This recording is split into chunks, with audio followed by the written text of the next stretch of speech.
Hello and welcome, sleepy scholars. You've found your way to History Hypnopedia, a quiet place where history is told slowly, gently, and without any need to stay awake. If you're listening as you settle into bed, you can let your body rest now. There's nothing to remember, nothing to do, and no story you need to follow perfectly. This is simply a calm voice and a peaceful journey through the past. The story will unfold slowly, like the turning of a heavy page in a quiet room. You don't need to stay awake to hear it all. Your mind can drift, and that's perfectly fine.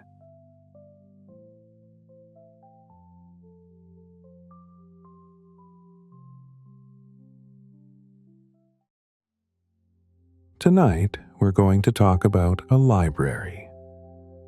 Not the library most people think of. Not Alexandria, with its grand reputation and dramatic legends. Tonight, we'll let that famous place rest. Instead, we'll wander through quieter rooms of knowledge. Libraries that didn't seek attention. Places where learning happened slowly, patiently, and often in silence. Across different continents. Under different skies. People gathered to read, to listen, to copy words by lamplight, and to carry knowledge forward in small, careful ways. Some of these libraries were vast. Some were humble. Some existed not in great buildings, but in homes, monasteries, and memories. As we move through these forgotten houses of knowledge, you might notice your thoughts begin to slow. That's perfectly fine. You don't need to hold on to names or places. You can let them drift past, like pages turning in a book you don't need to finish. So take a slow breath in, and a longer breath out. And when you're ready, let's begin our quiet walk into the library that wasn't Alexandria.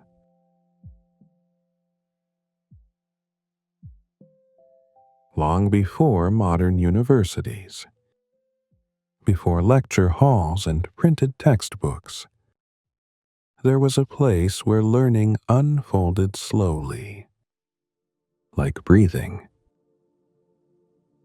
Tonight, we're visiting Nalanda. Nalanda was not a single building. It was not a library locked behind walls. It was a living place of learning, spread across gardens, paths, dormitories, and quiet halls, in what is now northern India. Imagine the early morning there. The air is cool. Mist rests gently on stone walkways. You can hear soft footsteps, sandals against the ground, as monks begin their day. Nalanda began as a Buddhist monastery, but over time it became something larger, a university in the truest sense of the word. Not a place you rushed through, a place you lived within. Students came from far away, from China, from Korea, from Tibet, from across the Indian subcontinent. They arrived not with schedules and syllabi, but with patience. Learning at Nalanda took time. Years, sometimes decades. There were lectures, yes. Spoken lessons delivered in open courtyards, or beneath shaded walkways. But much of learning happened quietly. in conversations, in repetition, in listening. Teachers did not simply hand over answers. They asked students to sit with questions, to return to them again and again, until understanding settled naturally. At Nalanda, knowledge wasn't rushed. It was allowed to ripen. The university held many texts. The library itself, known as the Dharma Ganja, or Treasury of Truth, was a collection of 3 towering buildings. One was said to be 9 stories high, its peak disappearing into the low-hanging clouds. Inside, there are no grand reading rooms like we might imagine. Instead, there are thousands upon thousands of manuscripts, copied by hand onto palm leaves. They are thin, delicate, and tied together in bundles with string. But books were not the center of everything. Voices were. Students memorized long passages, reciting them softly, walking slowly along stone paths, their words blending with birdsong and wind. If you wandered Nalanda at midday, you might hear a low hum, dozens of voices murmuring lessons at once. Not loud, not hurried, just steady, breathing in, breathing out. Nalanda taught many subjects: philosophy, logic, medicine, astronomy, language. But everything was connected by one idea: that learning was a practice, not a performance. Students lived simply. They rose early. They ate modest meals. They slept in shared quarters, often with little more than a mat and a robe. Life itself was part of the lesson. Even disagreement was calm. Nalanda was famous for debate, but not the kind meant to defeat an opponent. These were slow debates, measured exchanges, a chance to explore ideas together, rather than win. Listening was just as important as speaking. As the sun set each evening, lamps were lit along the paths.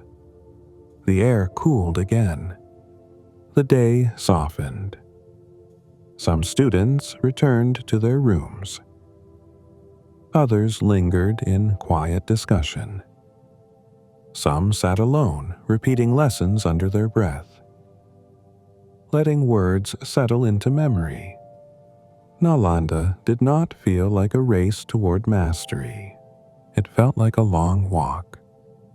A walk taken slowly, with others beside you. And no need to arrive quickly. For centuries, Nalanda breathed like this. Inhale, exhale, learning expanding, learning resting. Eventually, like many places of knowledge, Nalanda fell silent. Its buildings weathered. Its paths emptied. Its voices faded. But the way it approached learning never truly disappeared.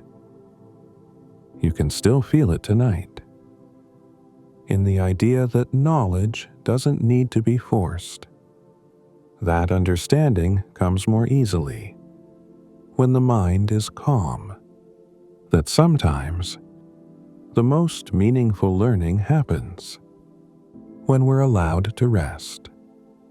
So, as you lie here now, you don't need to remember names or dates. You don't need to hold on to every word.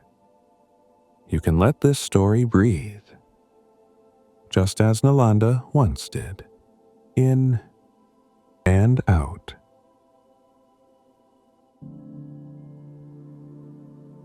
We now travel to a city that glowed not with marble halls or towering shelves, but with quiet rooms and carefully wrapped books.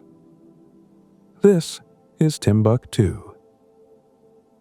As evening settles over the city, the heat of the day begins to fade. The sand cools. The sky deepens into shades of indigo and gold. Lamps are lit one by one. Timbuktu sits at the edge of the Sahara, a meeting place for travelers, traders, and scholars. Caravans arrived slowly, their journeys measured in weeks and months, not hours. Along with salt and gold, they carried something quieter. Ideas, words, books, but unlike the great libraries of legend, knowledge in Timbuktu did not gather in one grand building. It lived in homes. Families kept manuscripts carefully, often wrapped in cloth, protected from sun, sand, and time. These books were not displayed. They were cherished. A manuscript might be brought out in the evening, after the day's work was done. A lamp placed nearby. A reader settling in slowly. Pages were turned with care. Margins filled with notes made by generations before. Some books spoke of law, others of astronomy, medicine, poetry, faith, each one copied by hand, each one the result of patience. In Timbuktu, knowledge was not rushed. It was copied slowly, deliberately, with an understanding that learning was something fragile, something worth protecting. Children grew up surrounded by books, not as decorations, but as companions. They learned that knowledge could be held, wrapped, passed down, that it could belong to a family, not an institution. As night deepened, the city grew quiet. Doors closed softly. Voices lowered. Inside, readers leaned closer to the light. Ink darkened the page. Words traveled forward in time, one careful copy at a time. Even when danger came, when travel became uncertain, when politics shifted, when the world grew less safe, the books were hidden, buried, carried away, protected in secret. Because knowledge here was not just information. It was inheritance. And that is how so many manuscripts survived. Not through stone walls, but through love. Tonight, as you rest, you don't need to remember titles or names. You can simply remember this feeling of a quiet room, a warm lamp, and a book opened slowly, with no hurry to finish. Timbuktu reminds us that learning doesn't always announce itself. Sometimes it whispers. Sometimes it waits patiently, in cloth and ink, until someone is ready to listen. And if sleep has already found you, then the story can continue without effort. Knowledge has always known how to wait.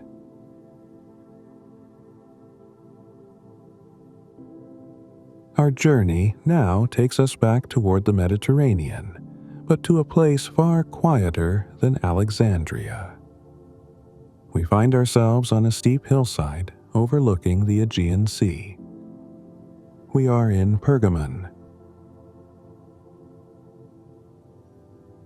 Pergamon was a city built on a hill, its stone walls rising above the surrounding land.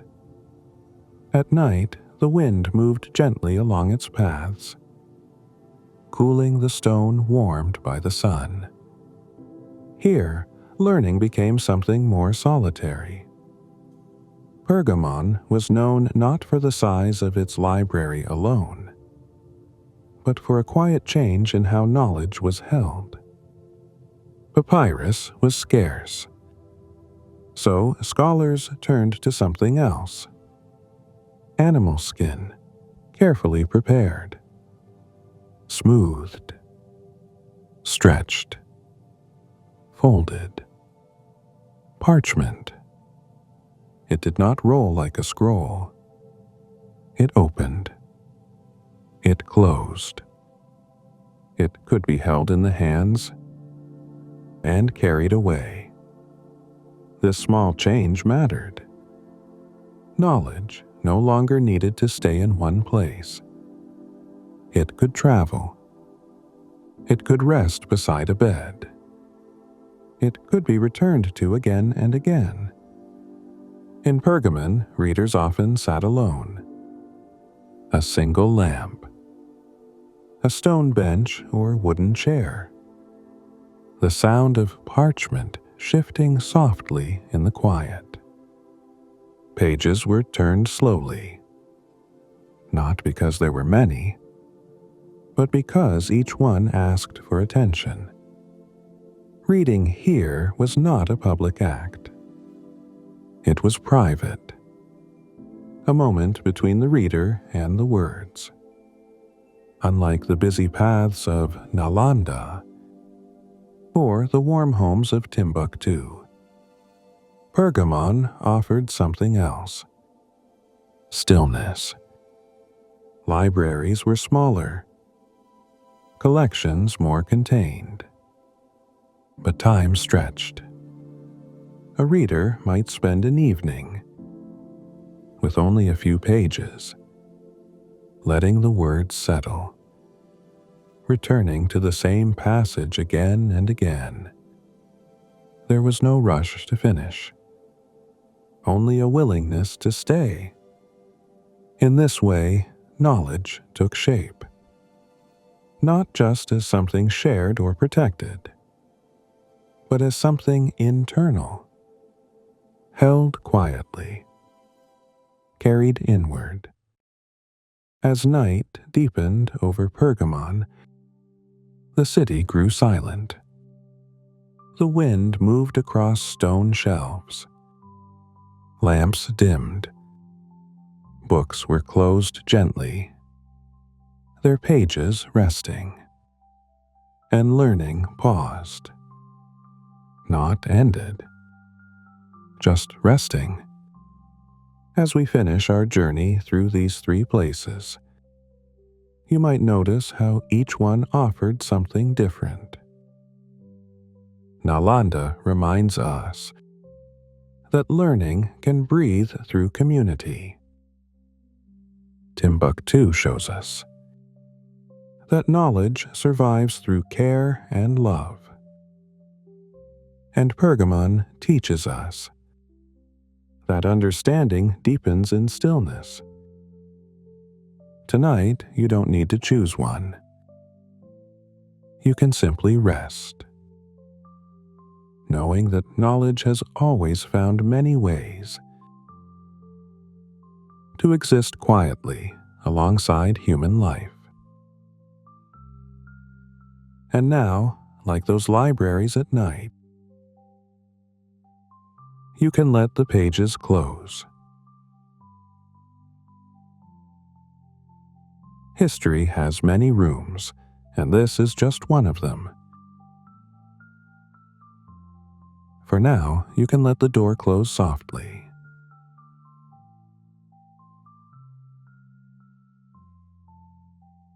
This has been History Hypnopedia. Rest well.